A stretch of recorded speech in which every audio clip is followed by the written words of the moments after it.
Et si je te disais que toute cette lutte quotidienne contre soi-même, cette bataille incessante entre être fort et abandonner, n'est qu'un mythe auquel on t'a appris à croire? Combien de fois as-tu regardé quelqu'un qui semble tout contrôler et penser: pourquoi est-ce que je n'arrive pas à être comme ça? Où est ma volonté? On dirait que nous vivons à une époque où l'autodiscipline est devenue un trophée, un idéal presque inatteignable. Mais, et si je te disais que cette recherche effrénée de l'autodiscipline obscurcit en réalité quelque chose de bien plus profond et significatif sur qui tu es? Aujourd'hui, explorons ensemble les labyrinthes de l'esprit humain pour comprendre pourquoi la volonté, à elle seule, ne suffira jamais à provoquer de véritables changements. Et plus encore, je vais te montrer qu'au lieu de lutter contre soi-même, il existe un autre chemin. Un chemin qui pourrait apporter plus de paix, d'acceptation et, paradoxalement, des résultats plus durables. Reste avec moi jusqu'à la fin, car ce que nous allons découvrir ici pourrait transformer non seulement tes objectifs, mais aussi la façon dont tu te perçois dans ce monde plein d'exigences et d'attentes.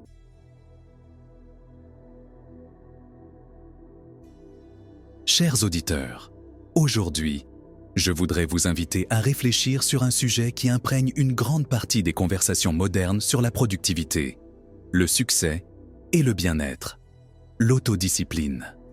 Ce concept, souvent glorifié dans les livres de développement personnel, les conférences motivantes et même sur les réseaux sociaux, nous amène souvent à croire que le secret pour atteindre nos objectifs réside dans la simple et pure volonté. Mais est-ce vraiment vrai? Est-ce que la volonté, cette idée de juste faire un effort supplémentaire, suffit réellement à provoquer des changements profonds et durables? Laissez-moi commencer par une brève histoire. Quelque chose qu'un patient m'a partagé un jour. C'était un jeune homme, plein d'énergie et de détermination, mais complètement frustré par son incapacité à maintenir des habitudes saines. Il se levait chaque matin en promettant qu'il commencerait à courir, à méditer et à manger mieux. Pourtant, à la fin de la journée, il se retrouvait de nouveau, assis sur le canapé, dévorant un paquet de snacks tout en regardant des séries jusqu'à tard dans la nuit. Il m'a dit: « Icaro, je ne sais pas ce qui ne va pas chez moi. J'ai des objectifs clairs, je sais exactement ce que je dois faire. Mais il semble qu'il me manque quelque chose à l'intérieur. » Ce quelque chose qu'il a mentionné est précisément le point central de notre discussion aujourd'hui. La volonté, bien que importante, n'est pas suffisante pour soutenir des changements significatifs car elle est, par nature, limitée. C'est comme un muscle. Elle peut être exercée jusqu'à un certain point, mais lorsqu'elle est surchargée, elle s'effondre. Et malheureusement, nous vivons dans une culture qui insiste pour traiter l'autodiscipline comme un acte héroïque individuel, ignorant les systèmes, contextes et récits internes qui façonnent notre comportement. Lorsque nous parlons d'autodiscipline, nous nous arrêtons rarement pour remettre en question les présupposés sous-jacents. On nous enseigne dès notre plus jeune âge que nous sommes des agents autonomes, maîtres absolus de nos choix. Si vous échouez, alors c'est votre faute. Après tout, vous n'avez pas été suffisamment discipliné, n'est-ce pas? Ce récit est séduisant parce qu'il nous donne une sensation de contrôle, mais il est aussi profondément trompeur. En pratique, nos vies sont influencées par d'innombrables facteurs externes. L'environnement dans lequel nous vivons, les personnes avec lesquelles nous interagissons, les structures sociales et économiques qui nous entourent. Imaginez quelqu'un qui tente d'adopter un régime alimentaire sain tout en travaillant 12 heures par jour dans un emploi stressant, sans temps ni ressources pour cuisiner des repas nutritifs.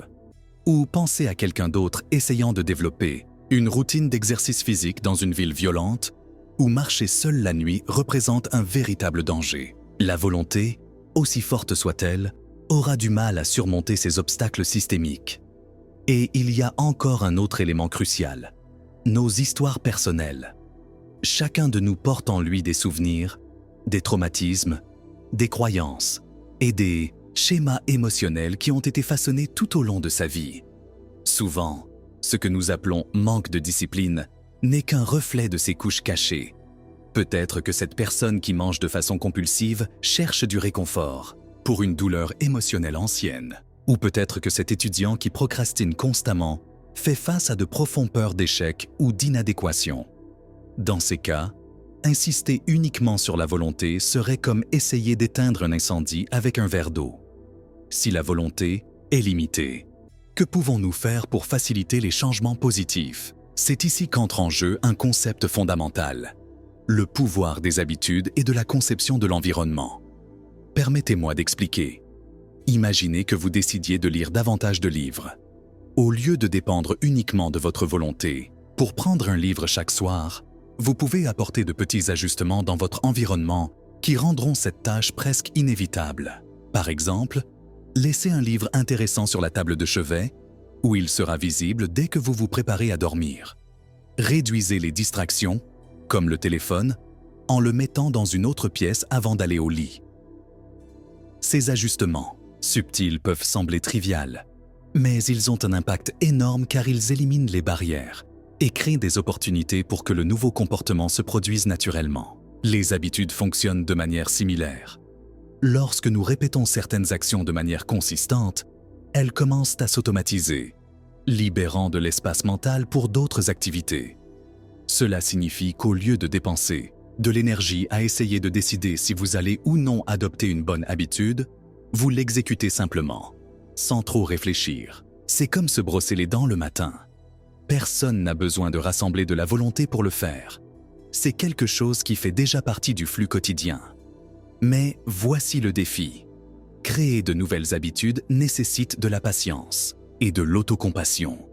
Beaucoup de gens abandonnent rapidement parce qu'ils attendent des résultats immédiats. Rappelez-vous, les changements authentiques prennent du temps. Et, pendant ce processus, les faux pas sont normaux. L'important n'est pas d'éviter les erreurs, mais d'en tirer des leçons et de continuer à avancer.